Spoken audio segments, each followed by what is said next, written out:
this is Martin Del Rosario playing Edward in The House of Lies.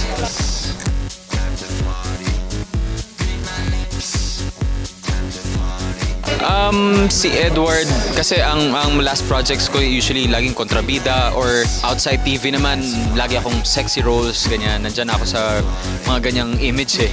Pero dito, balik ako sa pagiging good boy.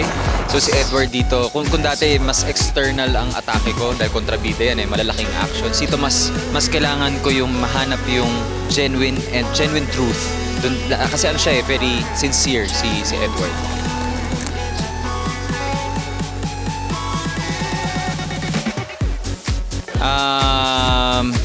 Siya ang the best sa lahat ng bagay.